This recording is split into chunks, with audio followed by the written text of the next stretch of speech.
अर्जुन कह रहे हैं, हे कृष्ण, यदि कर्म की अपेक्षा ज्ञान श्रेष्ठ है तो हे केशव, तुम मुझे ऐसे हिंसक कर्म में क्यों ढकेल रहे हो? समस्या का यही आखिरी उत्तर है। कर्म तो तुम्हें करना ही पड़ेगा, कर्म तो तुम प्रतिपल कर रहे हो, कोई नहीं बच सकता कर्म से। बस ये देख लो कि तुम्हारा कर्म आ कहां से रहा है, भीतर के बेहोश अंधेपन से या तुम्हारी निष्कामता से।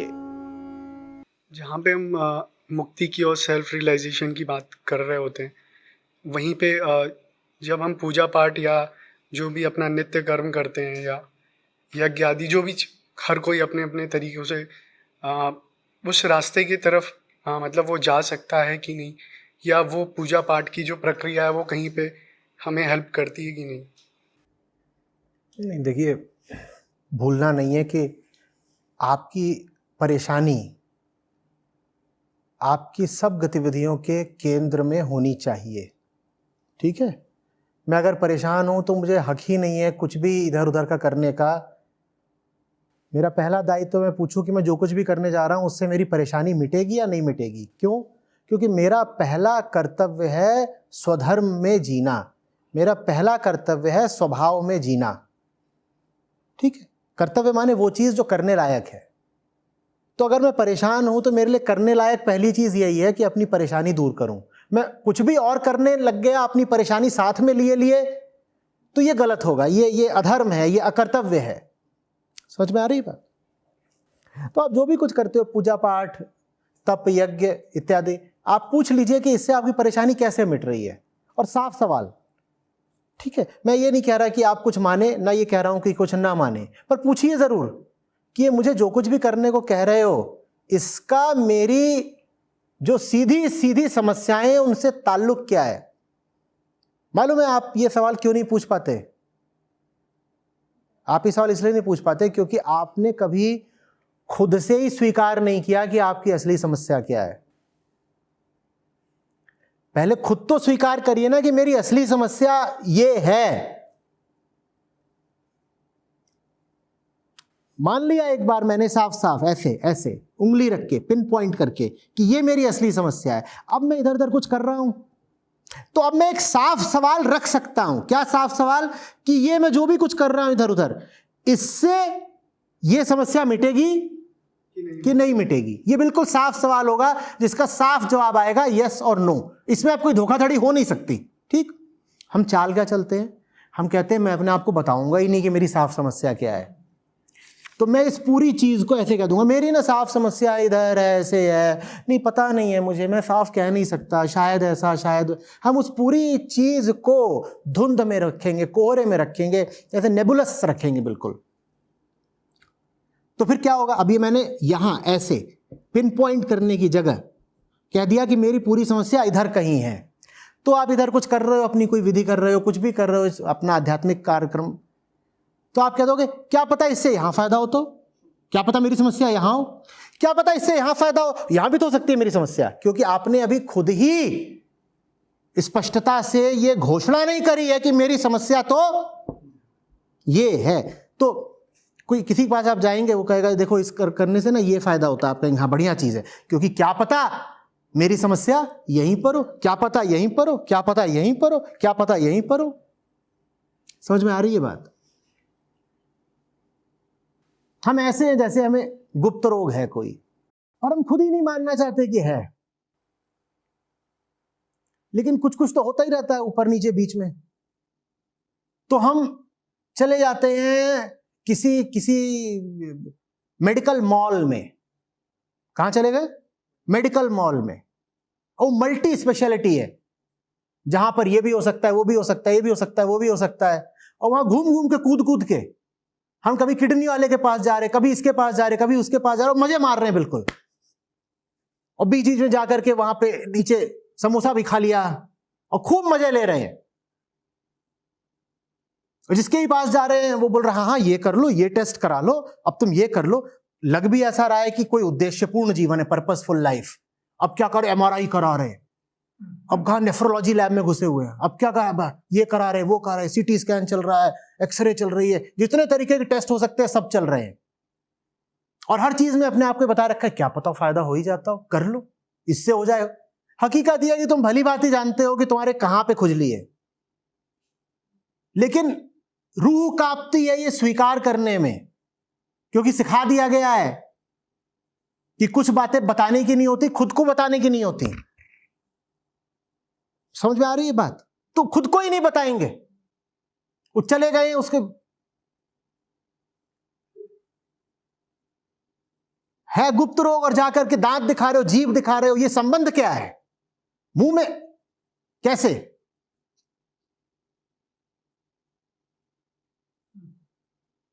समझ में आ रही है बात? तो हर चीज कामयाब हो सकती है, बिल्कुल हो सकती है, अगर आपको पता हो कि उस चीज का इस्तेमाल आपको किस लिए करना है। ना तो हम जानते हैं कि हमें क्या समस्या है, ना हम ये जानते हैं कि हम जहां जा रहे हैं वो चीज क्या है। अब वहां पर सब अलग अलग डिपार्टमेंट्स के नाम लिखे हुए हैं, पता भी नहीं है कि यहां होता क्या है। कुछ लिखा बड़ा बड़ा है, अच्छा क्या लिखा हुआ इसमें? ईएनटी कुछ होता होगा, हमें क्या पता। ईएनटी माने होता होगा इरीथ्रियम नाइट्रोटोलुइन, वहां जाकर घुस गए। तो पता भी है कि तुम जो कर रहे हो वो क्या चीज है, और ईएनटी वाले के पास जाकर के कह रहे हैं बाल बहुत झड़ रहे हैं। यज्ञ क्या है हम पता तो करें पहले, हमें पता भी है यज्ञ क्या है। ईएनटी बिल्कुल काम का विभाग हो सकता है, लेकिन पता तो हो आपको करता क्या है। क्या हम यज्ञ जानते हैं? हम ना ध्यान जानते, ना यज्ञ जानते, ना पूजा जानते, ना पाठ जानते, ना भजन जानते, ना कीर्तन जानते, ना हम ये जानते वो क्या है, ना हम ये मानते कि हमारी समस्या क्या है। तो तुम्हारे काम क्या आएगा? नहीं समझ आ रही बात? ना आप ये जानते कि आप जिस डॉक्टर के पास जा रहे हो विशेषज्ञ किस चीज का है, ना आप ये जानते कि आपको कौन सा रोग हुआ है, तो आपको कैसा फायदा हो जाना है बताइए। फिर आपको यह भी नहीं पता चलेगा कि वो जिसके पास आप गए हो वो डॉक्टर असली है या नीम हकीम है, क्वैक है, और सब यही घूम रहे हैं। यज्ञ का अगर असली अर्थ पता हो तो यज्ञ बहुत पवित्र पावन चीज है। लेकिन ये जो इधर उधर पंडित घूम के यज्ञ कराते रहते हैं, इन्हें यज्ञ का क्या पता है? इनके लिए तो यज्ञ का मतलब है लकड़ी जलाना, उसमें घी डाल दो, और वो हर छोटी शॉपिंग की जगह पर वो सब होता है ना खरीदारी का, कि फलानी यहां पर यज्ञ हवन और पूजा पाठ की वस्तुएं मिलती हैं, और उसके यहां पे जाकर के आप उसको बस बोल भर दो यज्ञ, खड़ा खट खड़ा खट खड़ा खट, पूरी रेसिपी आपके सामने रख देगा। ऐसे आपको आध्यात्मिक लक्ष्यों की प्राप्ति होने वाली है क्या? बोलिए। और आपको खुद नहीं पता हो तो आप क्या कर रहे हो? तो पंडित बोल देता है अब ना ये अब तीसरी उंगली आगे करो, तो आप तीसरी कर देते हो, कभी दूसरी कर देते हो, कभी कुछ कर देते हो, तो कहता है अब ऐसे उठाओ, ऐसे डालो। कई घरों में तो बड़ा आतंक फैल जाता है, कहते देखो ऐसे डालना था और इसने ऐसे डाल दिया, और वो ऐसे डाल रहा, पंडित जी ने कहा था ऐसे डालना, और माँ उसको ऐसे आंख दिखा रही है, क्योंकि बोल तो सकते नहीं, अभी पवित्र आयोजन चल रहा है, तो वहां डांट वांट पड़ नहीं सकती, गाली गलौज हो नहीं सकती, बाद में खाएगा जूता, अभी तो बस आंख दिखाई जाती है ऐसे जोर से। वो बेचारा बच्चा ऐसे थरथरा के बैठा हुआ है, कह रहा और पता नहीं क्या क्या होना है अभी।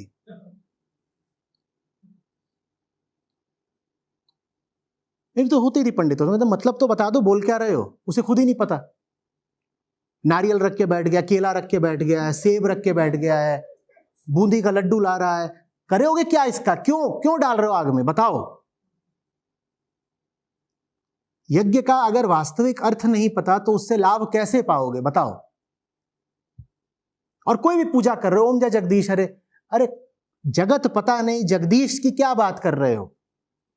कुछ पता भी कर लोगे या बस यही बोल दोगे कि तुम सबके स्वामी? स्वामी तुम्हारी अर्धांगिनी है, काहे झूठ बोल रहे हो? जगदीश थे तुम सबके स्वामी, सबसे बड़ा स्वामी अहंकार है, और वहां जाके बोल रहे हो माता पिता तुम मेरे। कैसे माता पिता? अभी बैंक का फॉर्म भरोगे उसमें लिखोगे मेरे बाप का नाम जगदीश है, तो काहे वहां पर झूठ बोल रहे हो खड़े होकर के? क्या फायदा मिलेगा बताओ ऐसी आरती से? कुछ अर्थ तो समझेंगे या नहीं समझेंगे। यही वजह है कि जगत घोर रूप से अधार्मिक होता जा रहा है। कुछ जानना नहीं, कुछ समझना नहीं, बस करे जाना है, करे जाना है, निभाना है।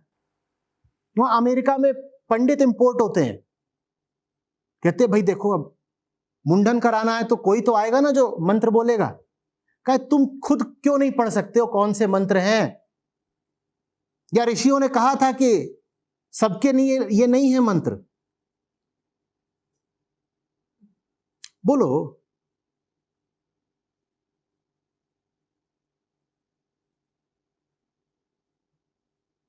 धर्म बोध के लिए है या अंधानुकरण के लिए है? कि समझा नहीं, जाना नहीं, बस करे जा रहे हैं। और उसका जो खतरनाक नतीजा निकलता है जानते हैं क्या होता है? फिर एक पीढ़ी आती है जो कहती है इन चीजों का कोई अर्थ तो है नहीं, तो हमें करनी ही नहीं।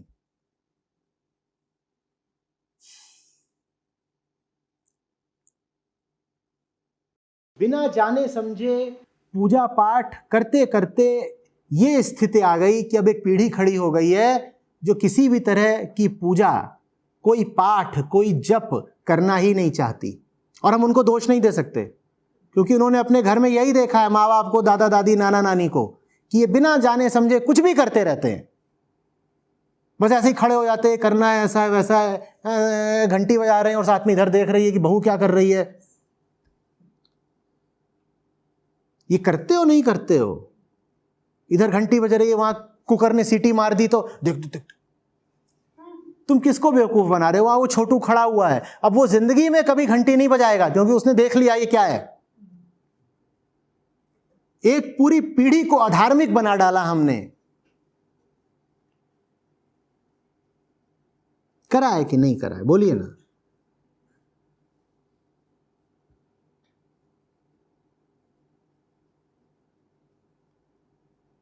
धर्म से ज्यादा मुक्तिप्रद कुछ नहीं और धर्म से बड़ा बंधन भी कुछ नहीं। खेद की बात है कि हमने धर्म को बंधन ही बना डाला।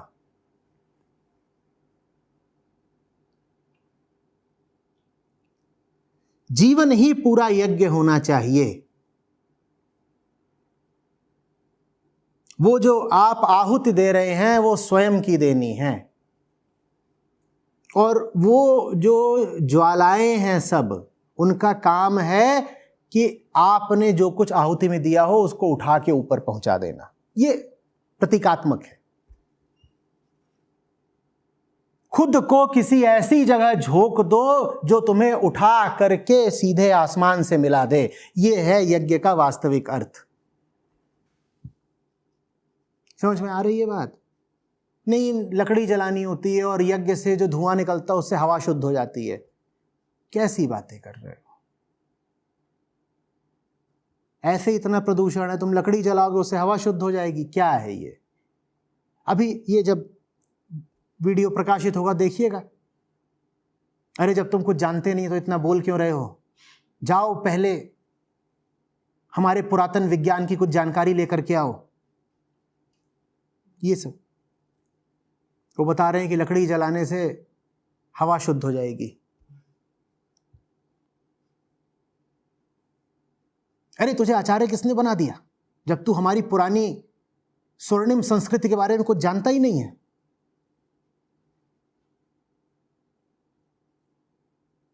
और फिर मिस्टिकल महागुरु भी तो हैं, वो बताएंगे there is an ancient science.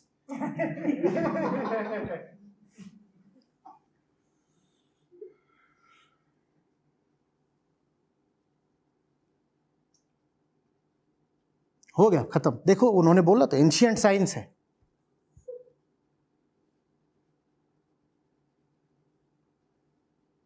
अरे वो एंशिएंट साइंस नहीं है, वो सीधा सीधा एक प्रतीक है।